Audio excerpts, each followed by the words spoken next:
तो ब्रह्मा जी का जो एक दिन होता है उसमें 1000 महायुग होते हैं। 1000 महायुग। 1000 महायुग होते हैं। अब 1000 महायुग में हर महायुग में 4 युग होते हैं, सतयुग, त्रेता युग, द्वापर युग और कलयुग।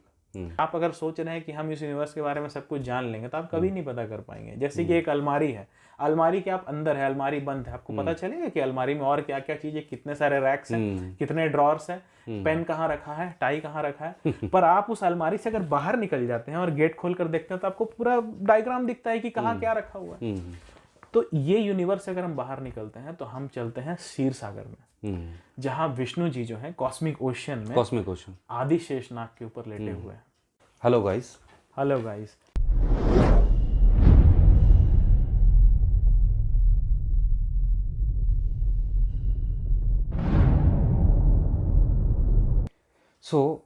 आज हम कंटिन्यू करने वाले हैं अपने प्रीवियस पॉडकास्ट का सेकंड पार्ट। तो लास्ट पॉडकास्ट में हमने बात की थी कि हनुमान जी जब नागलोक में गए थे तो उन्होंने वो वासुकी से मिले थे और वासुकी जी ने उन्हें कहा था कि तुम ऐसे हर बार आते हो, हर एक युग में तुम ऐसे आते हो और हर बार इसी तरह से अंगूठी आता है, तुम अंगूठी लेने आते हो और मैं तुम्हें यही स्टोरी बार बार बताता हूँ। तो अब हम ये जानेंगे कि ये जो हर बार आते हैं, ये हर बार का मतलब क्या है, ये साइकिल क्या है, ये लूप क्या है और ये युग जो है ये बार बार क्यों आ रहा है। तो मैं सबसे पहले स्टार्ट करूँगा कि हर चीज़ का जो क्रिएशन है हम जानते हैं कि ब्रह्मा ने किया था। तो ब्रह्मा वर्ड जब हम सुनते हैं तो हमें लगता है कि ब्रह्मा जो है वो एक गॉड है, वो तो अमर होंगे, बट एक्चुअली में वो अमर नहीं है। वो हमारा माइंडसेट है कि वो अमर है, बट एक्चुअली वो अमर नहीं है। लेकिन उनका टाइम स्पैन जो है लाइफ का वो इतना लंबा है कि हमें लगता है कि वो अमर है, but in the galactic time of the Vedas उनका भी एक टाइम लिमिट है। तो Saurabh please tell our listeners कि वो टाइम लिमिट कैसा है और कैसे शुरू होता है। हम 100 साल के लिए जीते हैं। वो इतना छोटा है, ब्रह्मा जी के लाइफ 100 ईयर्स, जो उनका भी एक 100 हमारा 100 ईयर्स जो हाँ वो हमारा 100 ईयर्स उनके 100 ईयर्स के मुकाबले इतना छोटा है कि शायद वो समुद्र के एक, जैसे अगर ब्रह्मा जी का लाइफ पूरा समुद्र है तो उसका एक बूंद पानी जो है वो हमारा लाइफ है। इसको हम ऐसे समझ सकते हैं। तो हमें लगता है कि वो अमर होंगे, पर नहीं, उनका भी एक टाइम स्पैन है, उनका भी एक लाइफ का टाइम स्पैन है और वेदास में हमें इसका मेंशन मिलता है। तो इसे हम शुरू करते हैं और इस कॉन्सेप्ट को बताते बताते वो जो हम लास्ट पॉडकास्ट पे छोड़ के आए थे कि महायुग, हाँ, कि बार बार क्या होता है, महायुग बार बार कैसे आते हैं, वो भी यहाँ कवर होगा। तो ब्रह्मा जी जो होते हैं उनका 100 साल होता है जीवन। अब वो 100 साल हमारे 100 साल मतलब उनके हिसाब से 100 साल, वो हमारा 100 साल नहीं है कि जो हमारा 100 साल है, ब्रह्मा जी हम यहाँ 100 साल जीवित रहे, ब्रह्मा जी वहाँ 100 ही साल जीवित रहे, नहीं, हमारा 100 साल और उनका 100 साल बिल्कुल अलग है। अब ब्रह्मा जी का जो 100 साल है उसमें से हमारा 100 साल कैसे रिलेटेड है, कितना मतलब कितना छोटा है, हाँ, उसके बारे में हम समझते हैं। तो ब्रह्मा जी का जो लाइफ स्पैन है वो 100 साल है। अब ये हम समझते हैं कि उस 100 साल में से जो एक दिन है ब्रह्मा जी का, एक दिन मतलब कि रात नहीं, हम एक दिन अगर बोलते हैं कि 24 घंटा बोलते हैं कि सुबह रात के 12 बजे से अगले दिन के रात के 12 बजे, पर वो एक रात और एक दिन भी हुआ। पर यहाँ हम ब्रह्मा जी का सिर्फ एक दिन के बारे में बात करते हैं। अच्छा, तो ब्रह्मा जी का जो एक दिन होता है उसमें 1000 महायुग होते हैं। 1000 महायुग होते हैं।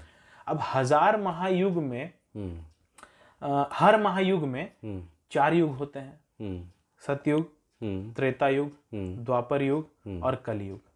तो इस तरह से ये 4 युग जब सतयुग से शुरू होकर कलयुग तक पहुंचेगा तो एक महायुग बनेगा। और जब ये 1000 बार होगा तब ब्रह्मा जी का एक दिन खत्म होगा। अच्छा, ऐसा है। अच्छा, इतना बड़ा कैलकुलेशन है। और सतयुग जो होता है ना वो कलयुग से 4 बड़ा है, 4 टाइम्स। जो त्रेता युग है वो कलयुग से 3 गुना बड़ा है।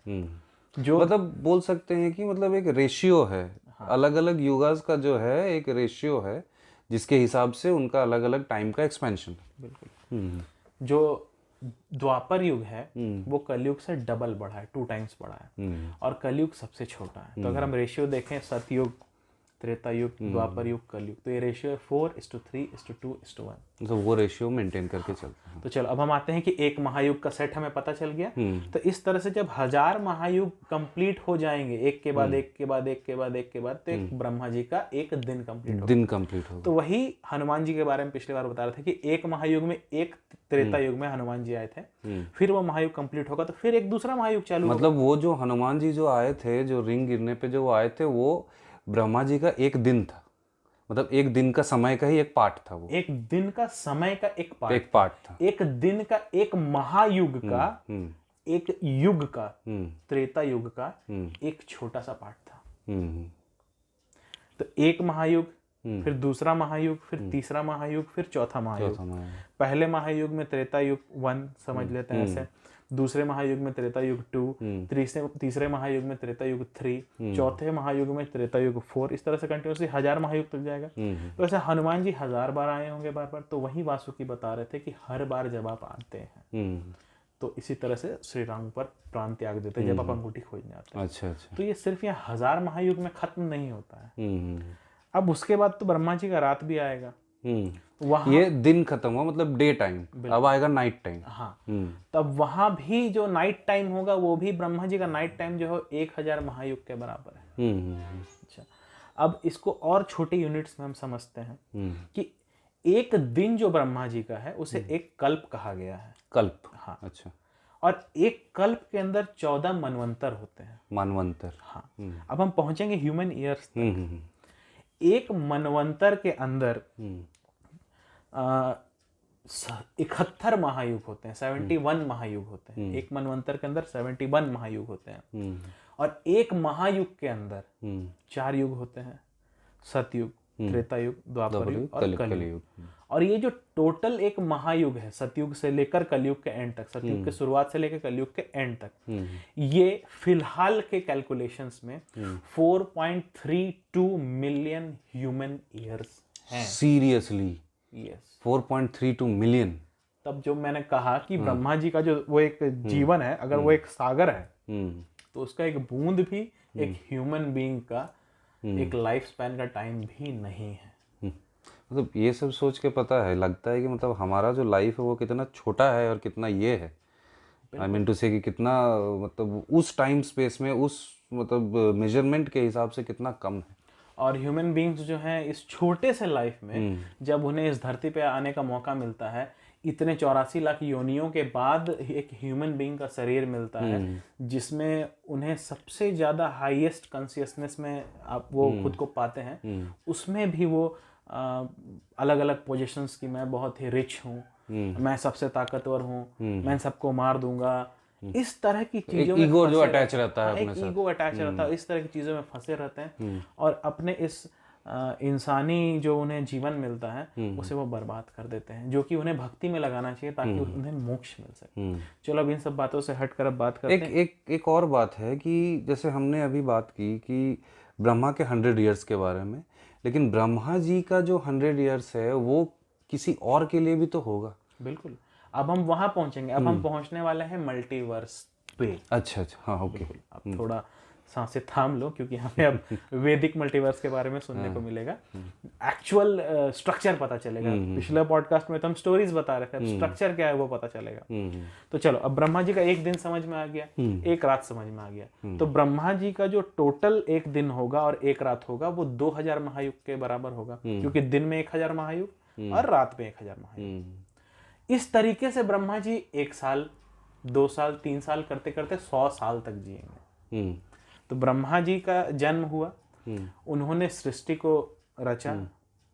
उसके बाद एक पॉइंट ऑफ टाइम आता है कि 100 Brahma years, not human ears, जब कंप्लीट होते हैं तो ब्रह्मा जी खत्म हो जाते हैं, ब्रह्मा जी का डेथ हो जाता है। बोलना तो नहीं चाहिए, वो पर्टिकुलर हाँ, वो यूनिवर्स खत्म हो जाता है। तो यूनिवर्स के स्टार्टिंग के साथ ही ब्रह्मा का जन्म होता है और यूनिवर्स के खत्म होते के साथ ही उस यूनिवर्स के ब्रह्मा का अंत भी हो जाता है। हमने अपने सेकंड पॉडकास्ट में इस बारे में बात की थी कि एक यूनिवर्स जो है वो सिर्फ एक्सपैंड ही नहीं करता, बल्कि एक्सपैंड होने के बाद एक पर्टिकुलर टाइम के बाद वो वापस कॉन्ट्रैक्ट भी करती है। हाँ जी, अगर आपने हमारा सेकंड पॉडकास्ट नहीं देखा तो जरूर जाएं वहां जरूर देखने। जाएं, तभी लिंक हम हाँ, डिस्क्रिप्शन तभी में डाल आपको देंगे। पता चलेगा कि हम नेक्स्ट पॉडकास्ट में क्या बात करते हैं। जी। ठीक है, तो अब ब्रह्मा जी ने 100 ईयर्स कंप्लीट कर लिए। अब वो 100 ब्रह्मा ईयर्स जो है एक यूनिवर्स का लाइफ टाइम भी, यूनिवर्स भी उतना ही दिन के लिए रहता है, एक यूनिवर्स। अब हम समझते हैं यूनिवर्स से बाहर निकल के, क्योंकि आप अगर यूनिवर्स के अंदर बैठे हैं और आप अगर सोच रहे हैं कि हम इस यूनिवर्स के बारे में सब कुछ जान लेंगे, तो आप कभी नहीं पता कर पाएंगे। जैसे कि एक अलमारी है, अलमारी के आप अंदर है, अलमारी बंद है, आपको पता चलेगा कि अलमारी में और क्या क्या चीजें, कितने सारे रैक्स हैं, कितने ड्रॉर्स हैं, पेन कहाँ रखा है, टाई कहाँ रखा है। पर आप उस अलमारी से अगर बाहर निकल जाते हैं और गेट खोल कर देखते हैं तो आपको पूरा डायग्राम दिखता है कि कहाँ क्या रखा हुआ है। तो ये यूनिवर्स से अगर हम बाहर निकलते हैं तो हम चलते हैं क्षीर सागर में, जहां विष्णु जी जो है कॉस्मिक ओशन में आदि शेषनाग के ऊपर लेटे हुए हैं। और विष्णु जी के जब वो सांस लेते हैं तो विष्णु जी जब एक्सहेल करते हैं, ब्रीथ आउट करते हैं, तो उनके शरीर के छिद्र रोम से हजारों लाखों इन्फिनाइट नंबर ऑफ यूनिवर्सेस जो हैं वो बाहर निकलते हैं। और जब विष्णु जी वापस से इनहेल करते हैं, सांस को वापस लेते हैं, वापस खींचते हैं, तो वो सारे यूनिवर्स उनके बॉडी में समा जाते हैं। मतलब जब उन्होंने एक्सेल किया तो यूनिवर्सेस जो है, इन्फिनाइट नंबर यूनिवर्सेस बाहर निकले, और सब यूनिवर्सेस में उनके ब्रह्मा, सब यूनिवर्सेस का अलग अलग साइज, उतने अलग अलग यूनिवर्सेस में अलग अलग हेड वाले ब्रह्मा।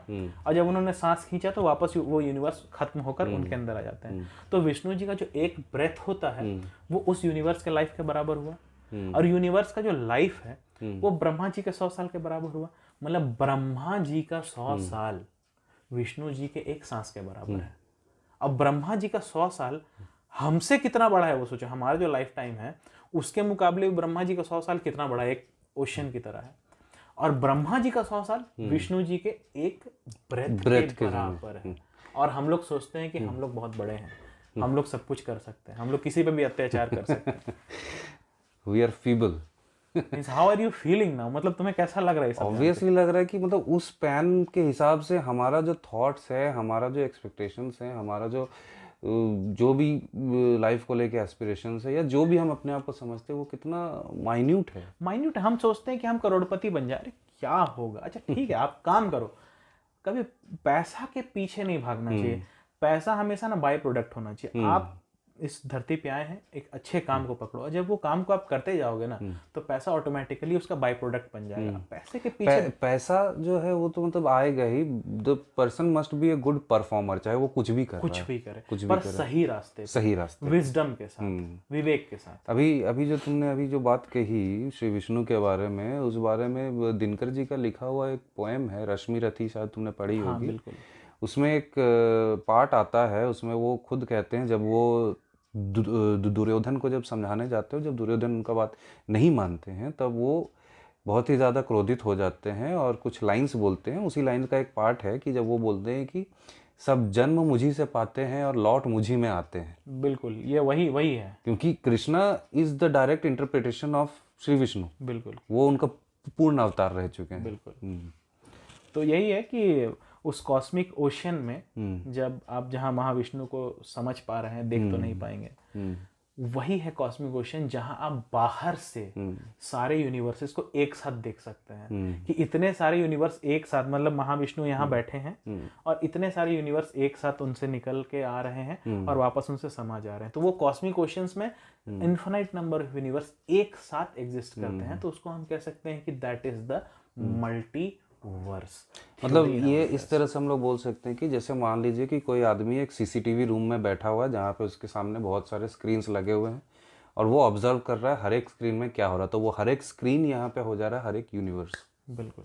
और हर यूनिवर्स में लाइफ फॉर्म्स हैं, युग्स आ रहे हैं, उनके अपने ब्रह्मा, अपने इवेंट्स जो होना है उसमें हो रहे हैं। तो ये काफी। अब हम बात करते हैं कि जो यूनिवर्स है, उस मल्टीवर्स का एक यूनिवर्स, अब इंसान अगर उससे बाहर निकलना चाहे, मोक्ष की प्राप्ति करना चाहे, तो उसे किन चीजों को पार करना पड़ता है। मोक्ष का मतलब हम बोल सकते हैं कि free from all kinds of attachments, मतलब मटेरियलिस्टिक अटैचमेंट्स। और सिंपली अगर बोला जाए तो भगवान के पास पहुंच जाना, कनेक्टेड होने का, हाँ, अटैचमेंट को छोड़ के कनेक्ट होने का, सिंपल भाषा में उनके लोक में पहुंच जाना, उनके पास पहुंच जाना, जन्म और मरण के बंधन से ही मुक्त हो जाना। तो एक यूनिवर्स जो होता है वो कितने सारे लेयर्स से घिरा हुआ रहता है। अब हम उसके बारे में बात करेंगे। तो सबसे पहले हम जानते हैं कि बेसिकली 7 एलिमेंट्स, 7 या 6 आई थिंक ना, there are 5 elements, sorry 5 elements and 2 other elements, other layers are there. तो फर्स्ट ऑफ ऑल साइंस के हिसाब से 5 एलिमेंट्स हैं, हाँ साइंस के हिसाब अकॉर्डिंग से to Vedas there are 2 other elements also, elements और उन्हें कुछ तो और। पहले साइंस के बारे में हम बोल लेते हैं कि साइंस जो है मेनली 5 एलिमेंट्स में मानती है, जिसे हम जानते हैं fire, earth, water, air and space. जिसे अगर हम संस्कृत में बोलें तो हम क्या जानते हैं, फायर की अग्नि, वाटर का जल, एयर का वायु, फिर कौन सा बच गया, स्काई और स्पेस। ठीक है। लेकिन अगर हम वेदों को स्टडी करें या हमारे स्क्रिप्चर्स को स्टडी करें तो हम देख सकते हैं कि 2 और लेयर्स आता है इसमें। एक आता है फॉल्स ईगो और टोटल एनर्जी। पहले टोटल एनर्जी, उसके बाद फिर फॉल्स ईगो आता है। ठीक है।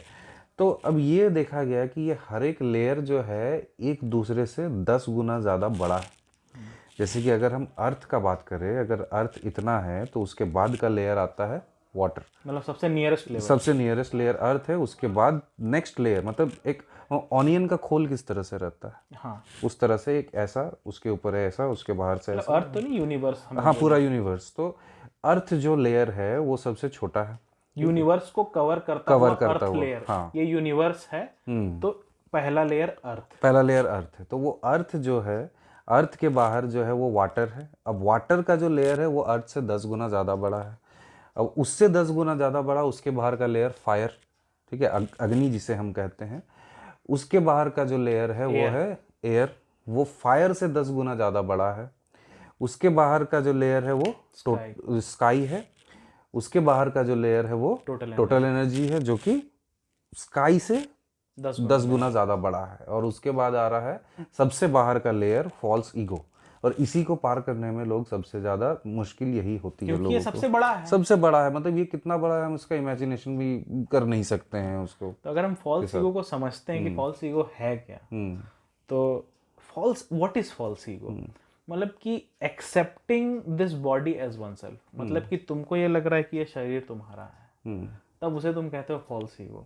ये शरीर मेरा है, ये फॉल्स ईगो हुआ, एक झूठा ईगो हुआ। ये शरीर तुम्हारा नहीं है। और अगर ये शरीर तुम्हारा है ऐसा तुम समझते हो तो फिर और चीजें भी तुम समझने लगोगे कि मैं दुनिया का सबसे ताकतवर इंसान हूँ, मैं बहुत अमीर हूँ, मेरे से लोग डरते हैं। ये सारा फॉल्स ईगो हुआ। हालांकि हमें स्कूल्स में, घर में सिखाया जाता है कि आपको ईगो नहीं होना चाहिए, ईगो नहीं रखना चाहिए। नहीं, अगर इसको करेक्ट करते हैं हम कि आपको फॉल्स ईगो नहीं रखना चाहिए कि आप अलग अलग पोजीशंस की, मैं अमीर हूं, मैं ताकतवर हूं, मैं ये कर सकता हूं, मैं वो कर सकता हूं। नहीं, आपको ट्रू ईगो रखना चाहिए। और व्हाट इज ट्रू ईगो, कि you are one with the Brahman, you are one with the Atman, जो अहम ब्रह्मास्मि। अब इस वर्ड का इस्तेमाल कुछ सीरियल्स में गलत तरीके से महावाक्य है ये। हाँ, तो वो सही नहीं है। तो अहम ब्रह्मास्मि, कि मैं ही ब्रह्मा हूँ, मैं ही स्पिरिट हूँ, मैं ही सोल हूँ, ये शरीर मेरा नहीं है, ये ट्रू ईगो है। और ये जिस दिन एक इंसान को रियलाइज हो जाता है तब वो मोक्ष को प्राप्त कर जाता है, वो इस जन्म मरण के बंधन से बाहर निकल जाता है। तब आप वो फॉल्स ईगो के लेयर को भी पार करके आप इस मटेरियलिस्टिक यूनिवर्स से बाहर चले जाएंगे कॉस्मिक क्वेश्चन में, और वहां शायद आप जो है महाविष्णु के पास पहुंच जाए और जन्म और मरण के बंधन से ही बाहर निकल जाए। मतलब हम जो हमारा ये फॉर्म जो है उससे इतना ज्यादा अटैच हो जाते हैं कि हम खुद को यही मानने लगते हैं। हाँ, हम बिजी हो गए हैं चीज़ों, मतलब हमें टीवी चाहिए। ये हमारा जो ये शरीर है, जो भी फेस है या जो भी हमारा शेप साइज जो भी बोलेंगे, वो एक फॉर्म है बस, है ना। ये तुमने पढ़ी होगी भगवत गीता में, जब अर्जुन पूछते हैं श्री कृष्ण से कि मैं कैसे उन लोगों को मार सकता हूँ जो लोग मेरे इतना ज़्यादा रिलेटिव है, जो लोग मेरे खुद के फैमिली से। तब श्री कृष्ण कहते हैं उन्हें कि तुम किसी को नहीं मार रहे हो, तुम बस जो है वो फॉर्म ख़त्म कर रहे हो। वो फॉर्म जब है तब भी वो कॉन्शियसनेस वही है, तुम फॉर्म ख़त्म भी कर दोगे तो भी वो कॉन्शियसनेस वही रहेगा। और जहाँ तक फॉर्म का बात है, वो अगर आज तुम नहीं ख़त्म करोगे तो अल्टीमेटली टाइम से वो ख़त्म हो ही जाएगा। पर अगर वो अधर्म के साथ है तो तुम्हारा धर्म बनता है कि उस अधर्म को तुम खत्म करो। हाँ, एक जो लाइन चल रहा है वो लाइन को चलाते रहना तुम्हारा। वो तो अर्जुन के बस में भी नहीं था कि वो कॉन्शियसनेस को खत्म कर पाए, पर हाँ उस फॉर्म को खत्म करो। वो कॉन्शियसनेस एक ऐसा रूप ले लिया है कि वो अधर्म फैला, क्योंकि वो लोग जो है उस फॉर्म के चलते ही वो ईगो में आ गए हैं, फॉल्स ईगो में आ गए हैं, जिसके कारण वो अधर्म फैला रहे हैं। तो अर्जुन का काम, श्री कृष्ण ने यही कहा था कि उनको वो फॉर्म को डिस्ट्रॉय करना है ताकि वो आगे का कुछ गलत ऐसा ना कर सके। तो जितने भी महर्षिज हैं जिन्होंने सिद्धि प्राप्त की, जिन्होंने फिर मोक्ष प्राप्त किया, तो वो सारे इस मेटेरियलिस्टिक यूनिवर्स से इन्हीं लेयर को भेदते हुए बाहर चले गए और महाविष्णु के पास लीन हो गए। ये काफी एक जो है एक और ये बात है कि बहुत सारे लोग मैंने देखा है कि कंफ्यूज होते हैं ऋषि, योगी, साधु को लेके। ये तीनों वर्ड को लोग सेम समझते हैं, ऋषि, साधु, योगी, ठीक है, सन्यासी। ये सारे वर्ड्स जो है ये अलग अलग होते हैं।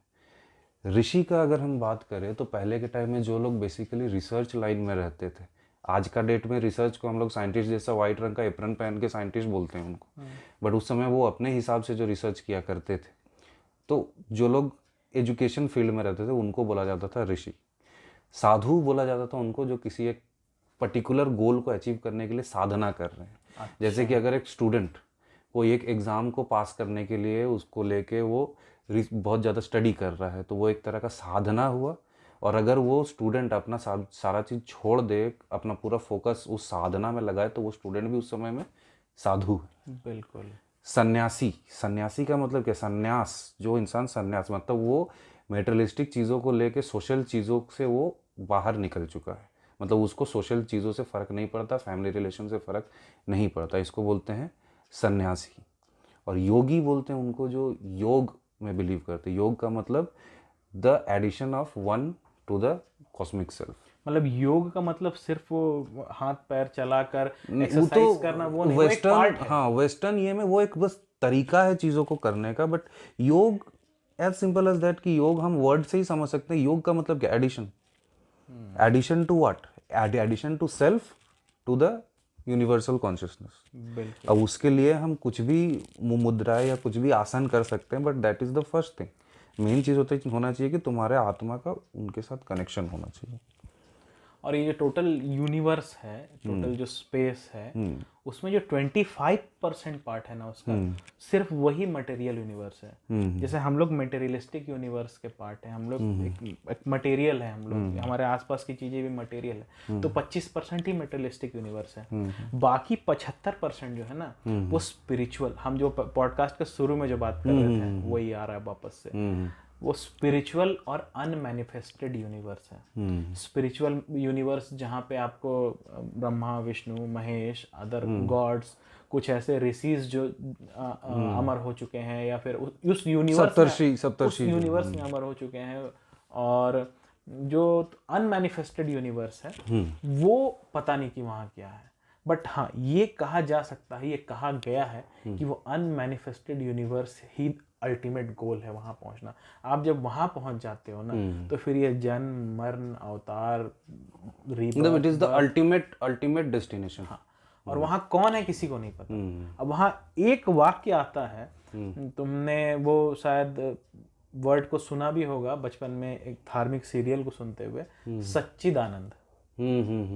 एक बी.आर. चोपड़ा का श्री कृष्ण का जो एक सीरियल आता था, उसमें आता था शुरू का जो उनका टाइटल सॉन्ग हुआ करता था, सच्चिदानंद रूपाय, ऐसे करके कुछ ही था ना। तो जो सच्चिदानंद है उसका अगर हम संधि विच्छेद करते हैं तो हमें मिलता है सत्य, चित्त और आनंद। सत्य का मतलब ट्रूथ, चित्त का मतलब कॉन्शियसनेस, अंडरस्टैंडिंग, और आनंद का मतलब हैप्पीनेस, ब्लिस। तो जब एक इंसान को ये तीनों प्राप्त हो जाते हैं, सत्य, चित्त, सत्य ट्रुथ, चित्त कॉन्शियसनेस, आनंद ब्लिस, तब वो उस अनमैनिफेस्टेड यूनिवर्स में पहुंच जाता है, भगवान के साथ एक हो जाता है, परम ब्रह्म के साथ एक हो जाता है, सच्चिदानंद के साथ एक हो जाता है। और ये तीनों भी सिंगुलैरिटी है। सत्य का मतलब कोई फैक्ट जान लेना वो ट्रूथ नहीं, नो लाइफ का ट्रूथ की एग्जिस्टेंस का ट्रूथ जो होता है। सबसे बड़ा ट्रूथ तो यही है ना कि this body is not mine, ये जो शरीर है ये मेरा नहीं, ये ट्रू ईगो ही बहुत बड़ा सत्य है। अगर इसको मान लेते पहला सत्य आपने प्राप्त कर लिया। और ये तीनों एक साथ ही मिलेंगे आपको। अगर आपको सत्य की प्राप्ति हो जाती है तो आप में चित्त भी आ जाएगा और हैप्पीनेस, ब्लिस भी आ जाएगा, आनंद भी आ जाएगा। अगर आप परम आनंद के लेवल पे पहुंच जाते हैं तो चित्त और सत्य भी आपके पास पहुंच जाता है। अगर आप कॉन्शियसनेस के भी एकदम एक्सट्रीम पोजीशन में पहुंच जाते हैं तो आपके पास सत्य और आनंद दोनों पहुंच जाते हैं। तो एक सिंगुलैरिटी पे भी है कि आप किसी एक चीज को अगर करते हैं तो किसी एक लेवल को आप पहुंच पाते हैं तो आप उस चीज को मतलब अटेन कर लेते हैं, सच्चिदानंद को अटेन कर लेते हैं, उस अनमैनिफेस्टेड यूनिवर्स में पहुंच जाते हैं। तो this is the end of our podcast. ये काफी लंबा चला गया, हाँ, बट स्टिल इंटरेस्टिंग था। इसको आप अगर आप पूरा सुन के यहाँ तक पहुंचे हैं तो थैंक यू, क्योंकि हमें बहुत मेहनत लगा इतने सारे चीज़ों को रिसर्च करने के लिए। प्लीज़ सब्सक्राइब आवर चैनल, ये हमको बहुत ही वैल्यू ऐड करेगा। And please share with your friends also, अगर आप चाहते हैं कि उन तक भी ये इन्फॉर्मेशन पहुँचे। Thank you. एंड प्लीज़ एक रिक्वेस्ट है आप लोगों से, प्लीज़ कमेंट्स में सच्चिदानंद लिखिए ताकि हमें पता चले कि आपने ये वीडियो यहाँ तक देखा है। Thank you. Please do like and subscribe and share the video as much as you can. Thank you.